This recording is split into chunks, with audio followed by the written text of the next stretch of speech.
예, 여러분 오늘은 2021년 한 해를 보내는 송년주일입니다. 우리 두나미교회를 중심으로 하는 교인들은 캠핑장에서 오늘 마지막 송년 예배를 드리고요. 거기에 참석하지 못하는 성도님들을 위해서 이렇게 설교 녹화를 미리 하고 있습니다. 지난 1년 동안 어떻게 보내셨습니까? 여러분 참 우리 평화의 교회 교인들에게는 또 우리 교회에게는 매우 기적과 같은 하나님의 은총과 같은 한 해였음을 우리가 고백할 수밖에 없습니다. 하나님께서 우리 교회를 사랑해 주셔서 정말 이 코로나 기간 동안에도 큰 탈 없이 교인들 잘 지내게 해주시고 또 교회를 다시 열었을 때 처음엔 좀 불안했었죠. 제 기억으로는 우리 청년들 다 합쳐서 첫 주에는 20명도 채우지 않았던 그 기억이 있는데요. 한편으로는 이제 다른 교회 이야기를 들어보니까 대형 교회든 중형 교회든 우리 같은 작은 교회든 간에 다 이렇게 교인들이 다시금 회복되지 않았다라고 하는 그런 소리들도 있어서 한편으로는 또 다른 예 소식을 듣고 안심을 하기도 하고요.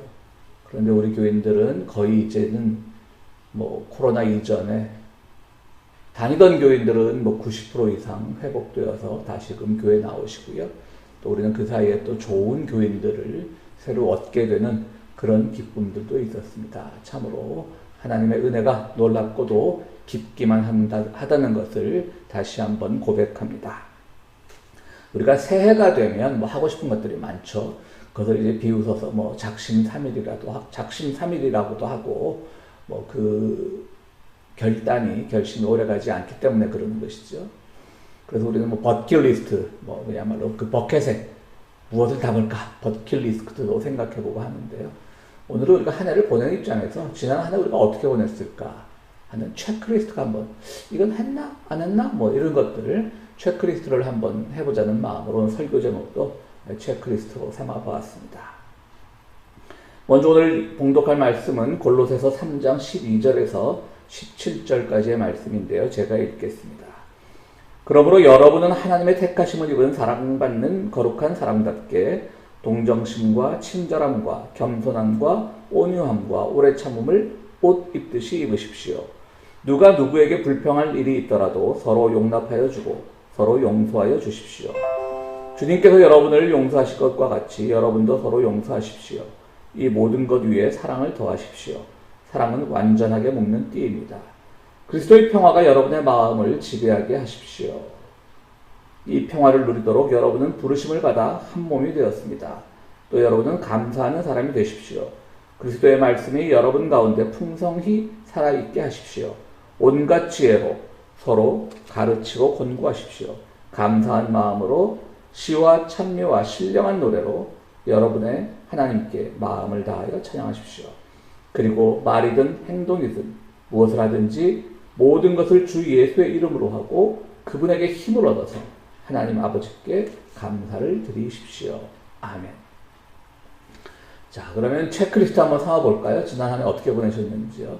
저는 제일 오늘 본문에서 골로새서 본문에서 모든 것들 하나님의 택하심을 입은 사랑받는 거룩한 사람답게 동정심, 친절함, 겸손함, 온유함, 오래 참음을 옷 입듯이 입으십시오. 이 말을 첫 번째 체크리스트로 삼아보려고 합니다. 지난 한 해 우리는 무엇으로 옷을 입었을까? 어떤 옷을 입었을까? 우리 안델슨 동화 중에 벌거벗은 임금님이라는 유명한 동화가 있지 않습니까? 임금님이, 옷 입기를 좋아하는 임금님이 아주 유명한 재단사를 불러서 옷을 맞췄는데 재단사가 사기꾼이었던 것이죠. 그래서 아무 옷감도 없는 것으로 옷을 지어 입히고서는 한다는 말이 착한 사람에게만 이 옷이 보이고 또 그렇지 않은 사람은 옷이 보이지 않습니다. 라고 말하니까 옆에 있던 신하들이 임금님 훌륭하십니다. 참 의상이 뛰어납니다. 다들 착한 사람이 돼야 하니까요. 그리고 이제 벌거벗은 채로 마을 순시를 나가는 거예요. 나라 순시를 탁 타고 이제 마차를 타고 지나가는데 사람들도 다 소문을 들었기 때문에 우리 임금님 옷이 화려하다, 멋있다 그러죠. 안 그러고 자기들이 나쁜 사람이 됩니다. 그런데 그 중에 어떤 꼬마아이가 우리 임금님 벌거벗었다 라고 소리를 치면서 모든 것이 들통이 났다는 그 유명한 동화입니다. 그래서 무엇을 의미합니까? 임금은 멋을 내고 싶었지만 오히려 수치심의 대상이 되었습니다.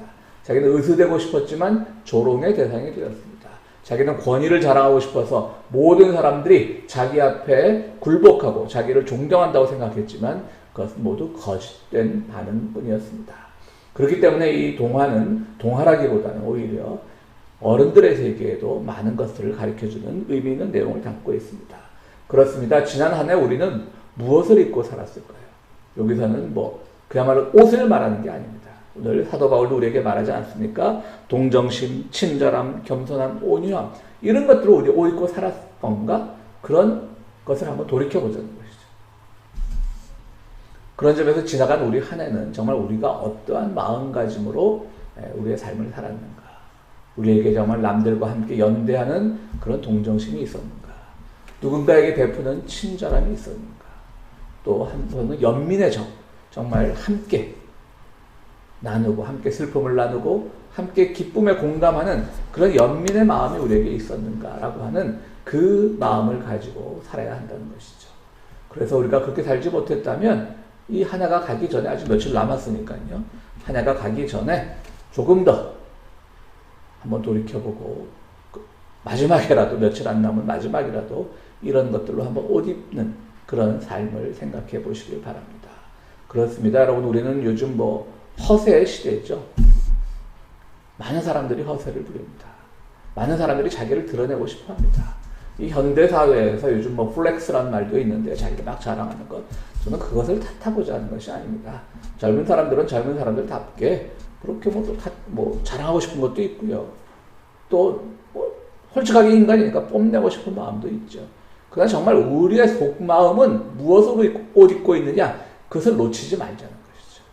우리에게는 항상 친절함과 동정심과 온유함과 부드러움과 그런 것들이 우리 마음의 어떤 양심의 옷이 되어서 우리를 지켜주어야 하는데요. 그러한 삶을 살았는지 우리가 한번 체크리스트로 돌아보자라고 하는 것입니다. 그래서 골로새서 말씀에서 바로 사도 바울은 이런 말씀을 아주 우리들에게 철저하게 전하고 있는 것입니다. 설명을 하죠. 누가 누구에게 불평할 일이 있더라도 서로 용납하여 주고 서로 용서해 주십시오. 왜 그래야 되죠? 주님께서 우리를 용서하신 것처럼 우리 주기도문에도 있듯이 주님께서 우리를 용서하신 것과 같이 여러분도 서로 용서하십시오. 그리고 그 모든 것 위에 사랑을 더하십시오.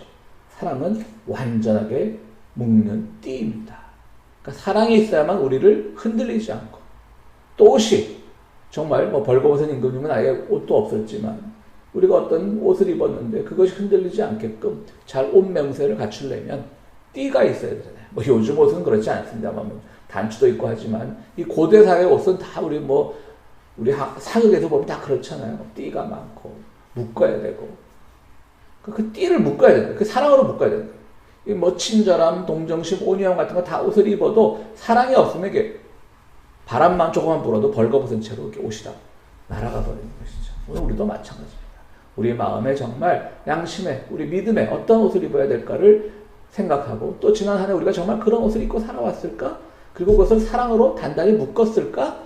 라는 것을 생각해 보면 한번 우리가 며칠 남지 않은 이 마지막 날에도 우리가 지난 한 해 어떤 겉모양에만 염두를 두고 실제로 우리의 속의 옷은 속마음은 어떻게 살았는가 그것을 한번 뉘우치고 돌이켜보고 다시 한번 다가올 새해를 위해서 결단하는 여러분들이 되기를 바랍니다. 두 번째로 오늘 말씀은 뭐라고 하냐면요. 그리스도의 평화가 여러분의 마음을 지배하게 하십시오. 이 평화를 누리도록 여러분은 부르심을 받아 한 몸이 되었습니다. 라고 말하고 있습니다. 첫 번째는 무엇으로 우리가 옷을 입었던가 한번 돌이켜보는 것이고요. 두 번째로는 그리스도의 평화가 우리의 마음을 지배하게 하십시오. 라고 하는 겁니다.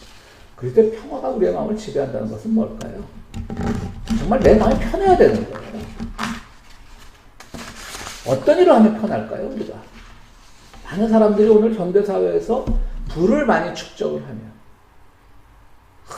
아주 화려한 집에 살면, 아주 좋은 차를 타면, 우리의 마음이 편해진다고 생각하는 사람들이 많은데요. 실제로 그럴까요? 좋은 집에 살면 사는 대로, 좋은 차를 타면 타는 대로 여러 가지 항상 평안하지 않으면 오는 겁니다. 솔로몬을 보십시오. 처음 그가 왕이 되었을 때 기도를 합니다. 하나님께. 그럼 뭐라고 기도를 하냐면 제게 능력을 주십시오라고 기도를 해요. 참 솔로몬은 출발점은 참 좋았어요. 제게 능력을 주십시오라고 기도하면 다른 사람 같은 거 돈을 주십시오, 뭐를 주십시오 이렇게 기도할 텐데 능력을 주십시오. 왕으로서. 왜냐하면 솔로몬은 출범 때부터 왕에 즉위할 때부터 비판이 많았잖아요. 또 특히 그 우리아의 아내와의 사이에서 다윗과 사이에서 태어난 아들이기 때문에 손가락질도 뭐 그것이 솔로몬의 죄는 아닙니다만은 어쨌든 부모님들의 어떤 불륜입니다만은 많은 손가락질들이 있었고요. 그러니까 왕으로서 적장자로서 뭐 자격이 되냐 이런 시비도 많았고 그 어려운 가운데서 이제 왕위에 등극을 하니까 또 아버지 다윗이 워낙 평판이 좋았잖아요. 선대 왕이 워낙 인기가 좋았으면 그 다음 왕은 좀 아무래도 아무리 잘해도 빛나지 않게 보이는 법이죠. 그러니까 이제 솔로몬은 능력을 달라고 기도했습니다. 참 자기의 자신을 잘 돌아보는 귀한 기도죠. 그런데 어디 그렇게 됐습니까? 처음엔 하나님께서 능력을 주셔서 나라도 번성케 하고 다른 약한 나라에서 조공도 바치고 그랬지만 갈수록 점점 타락하게 되고요. 갈수록 욕망을 부리게 되고 마지막에 가서야 전도서 쓰면서 인생이 헛되구나 라고 했지만 그때는 이미 늦어버린 것이죠. 솔로몬이 왜 그랬을까요? 그러니까 너무 잘 나가는 거예요. 뭐 지혜 있기도 소문나서 사람들이 다른 나라 왕들도 이 문제를 좀 풀어주십시오. 우리 뭐 솔로몬의 지혜 나온 거 많이 있잖아요. 이 문제를 풀어주십시오 하고 왕들이 찾아와요. 다 풀어줘요. 온 그 중동 지역에 솔로몬의 그 명성이 자자해요. 그리고 조공을 바친 나라도 있으니까 국가의 재산도 늘어나요. 그러다 보니까 점점 교만해졌던 것이죠. 후궁도 거느리게 되는 것이고 후궁이 1000년이 됐다고 그러잖아요. 아주 오래전에 1989년도인가요?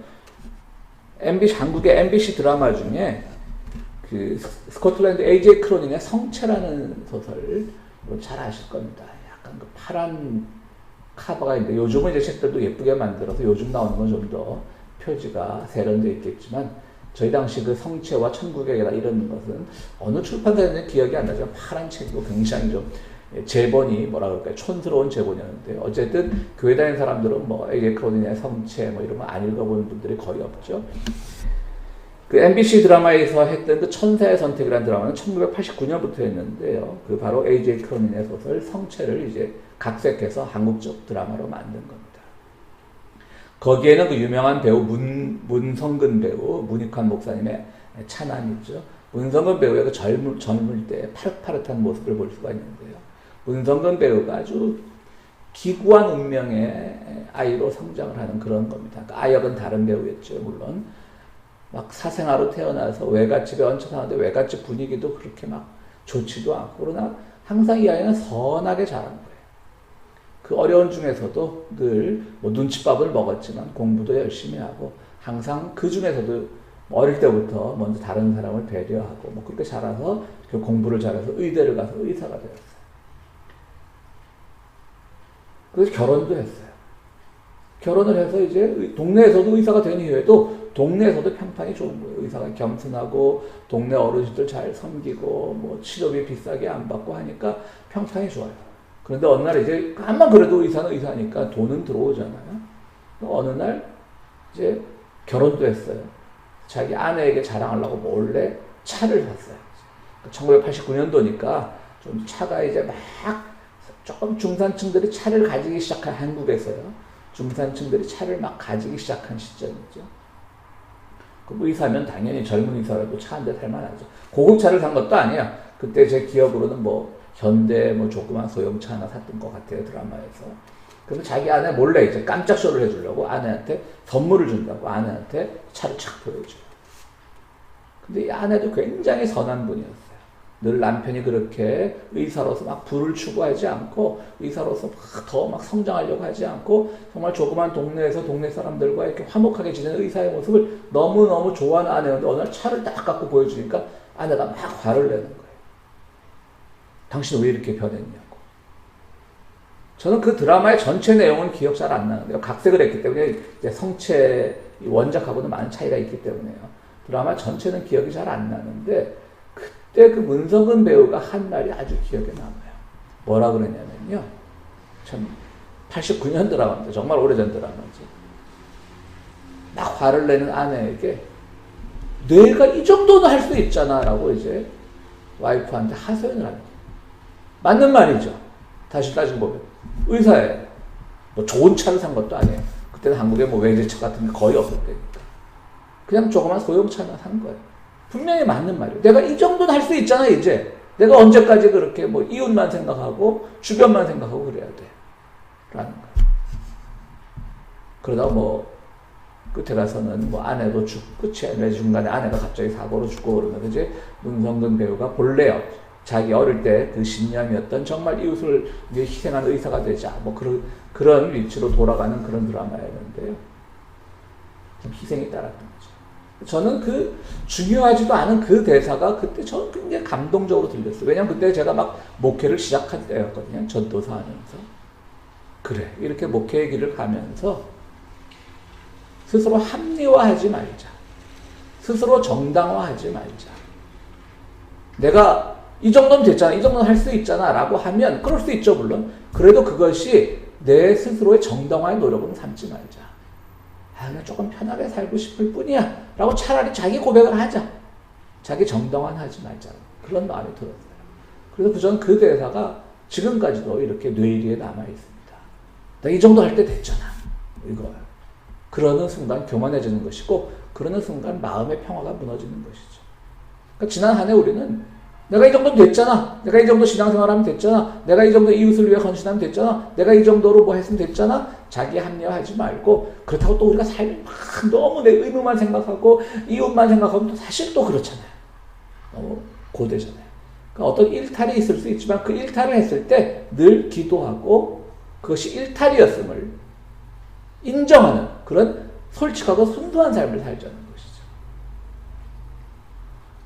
그래서 저는 정말 이 시대가 우리에게 이런 솔직함을 요구하는 시대인데 그렇지 않기 때문에 사람들이 마음의 평화가 없고 정말 늘 불화만이 가득한 세상이 아닌가 이런 생각을 해봐요. 그 천사의 선택에서 제가 기억에 남는 건 딱 이거예요. 지금 드린 말씀. 나 이 정도 할 수도 있을 만하잖아. 그걸 하지 말자는 것이고요. 또 하나는 그때 그 문성근 배우의 아내로 나왔던 여배우의 이름이 진영민인데요. 저도 찾아봤어요, 그래. 왜냐면 그 배우가 상당히 제 마음에 들었었거든요. 역할도 그랬고, 역할도 선하고, 뭐, 이런 말 좀 그렇지만 예쁘기도 하고요. 그리고 이제 그 임권택 감독의 아재아재 바라아재라고 강수연 배우가 주인공으로 나왔던 그 불교 영화가 있죠. 여성들 얘기. 거기에 이제 그 강수연 배우와 함께 여성으로 머리를 이제 스님들처럼 다 밀고 나왔던 기억이 있는데요. 그러고는 이 배우가 사라졌더라고요. 그래서 이번에 이제 설교 준비하면서 한번 검색을 해봤어요. 근데 요즘 세상에 뭐 인터넷에서 검색하면 안 나오는 정보가 없잖아요. 아무리 남의 사생활이라고 다 나오잖아요. 근데 이 배우는 너무나 꽁꽁 숨어서 정말 자기 개인적인 삶에만 충실하고 있는지 전혀 그 뒤에 드러나지가 않더라고요. 이분은 천사의 선택과 영화 아재아재 바라아재 드라마 한 편, 영화 한 편 남기고 사라져버렸어요. 그래서 참 궁금하기도 했습니다. 좀 다른 얘기를 했습니다. 그럼 세 번째는 뭐냐? 오늘 또 제가 말씀을 이어가서 읽도록 하겠습니다. 세 번째는 그리고 말이든 행동이든 무엇을 하든지 모든 것을 주 예수의 이름으로 하고 그분에게 힘을 얻어서 하나님 아버지께 감사를 드리십시오.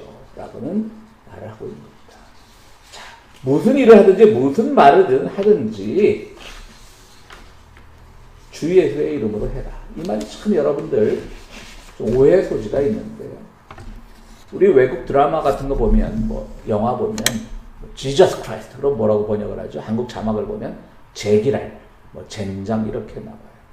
왜 그 거룩한 이름 지저스 크라이스트가 제기랄, 젠장으로 되었을까? 그건 뭐 근거는 없지만 제가 이제 내피셜인데요. 아마도 많은 사람들이 아무 데서나 예수님, 뭐 예수 그리스도 이름으로 막 그러니까 듣기 싫은 거예요, 사람들은. 또 그 얘기야? 라다가 그것이 자꾸 그런 고정관념이 생기다가 그것이 제기랄로 굳어진 것이 아닐까, 제 추측입니다만. 모든 말을 하든지 행동을 하든지 주 예수의 이름으로 하라는 것은요, 아무데나 주 예수 끌어들이라는 말이 아니에요. 아무데서나 상황도 생각하지 않고, 주변에 예를 들어서 뭐 기독교인들끼리 모이면 또 그럴 수도 있지만, 식당 같은 데서 다른 테이블에서 들려온 얘기 보면 참 많아요. 우리 주님이 어쩌고 저쩌고 하는 얘기도 많아요.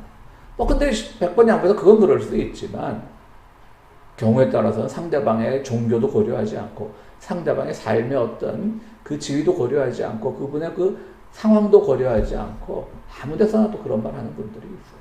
사실 믿는 사람들 사이에서도 그런 말 조심해야 되는 거예요. 어떤 사람은 좀 고통 중에 있어요. 같은 기독교인이라도. 근데 어떤 사람은 좀 잘 돼요. 그러면 우리 주님께서 나에게 축복을 해주셔서, 그럼 듣는 사람은 뭐가 되고 난 저주받은 건가? 그러니까 사실 우리가 믿는 사람들 가운데서도 이런 말은 가능하면 안 하는 게 좋아요. 근데 왜 골로새서 말씀은 무슨 일을 하든지 무슨 말을 하든지 주 예수의 이름으로 하고 하면 감사하는 삶을 잊지 말자, 이렇게 할 거예요. 그것은 바로 주 예수가 하신 말씀의 그 정신들이 오늘 우리의 행동을 통해서 은연중에, 무의식 중에 나타날 수 있게끔 하는 그런 삶을 살려는 말씀입니다. 그러니까 지난 한 해 우리가 정말 그렇게 살았을까요? 우리 교인들이 저는 그냥 말로 하는, 예수님이 주님이 이런 말도 잘 하지 않으시는 교인들이라는 거 제가 잘 알고 있습니다. 그건 저는 솔직히 말해서 그거 격려합니다. 우리 일상에서 해야 되는 말과 또 우리가 종교 생활에서 해야 되는 말이 있는데, 그것이 이렇게 막 섞이는 것은 저는 좋아하지 않습니다. 그 대신 오늘 이 골로새서 말씀은 바로 예수님이 하신 그 말씀의 진의가, 참 뜻이 어디에 있는가를 생각하고 말하고 행동하라고 하는 것이죠. 그것이 진짜 중요하다고 하는 것입니다. 누가복음에 보면 시므온의 노래라고 하는, 시므온의 찬양이라고 하는 것, 시므온의 기도라고 하는 것이 나옵니다. 이제 유대교의 정결법에 따라서 예수님을 이제 할례하라고 성전에 올라가죠. 그때 그 성전을 오래 지키던 그 시므온이라고 하는 노 사제가 있었습니다. 그 사제가 예수님을 보더니 이제야 우리의 메시아가 진정 나타나셨군요 하고 막 기도하죠. 그러면서 이제는 말씀하신 대로, 이제 시므온의 기도입니다. 이제는 말씀하신 대로 이 종은 평안히 눈 감게 되었습니다. 주님의 구원을 제 눈으로 보았습니다. 만민에게 베푸시는 구원을 보았습니다. 그 구원은 이방인들에게는 주의 길을 밝히는 빛이 되고 주의 백성 이스라엘에게는 영광이 됩니다. 그리고 이제 그 기도를 마친 뒤에 마리아에게 또 이런 얘기를 하죠. 이 아기는 수많은 이스라엘 백성을 넘어뜨리기도 하고 일으키기도 할 뿐이십니다. 이 아기는 많은 사람들의 반대를 받는 표적이 되어 당신의 마음은 예리한 칼에 찔리듯 아플 것입니다. 그러나 그는 반대자들의 숨은 생각을 드러낼 것입니다. 참, 이제 우리는 구원을 보게 되었습니다. 그리고 하나님께 찬양을 한 다음에 어머니 마리아에게 하는 말은 참 덕담으로 보긴 힘들죠. 아기는 많은 사람들의 표적이 될 것입니다. 그래서 엄마 마리아의 마음은 아플 거예요. 찢어질 듯이.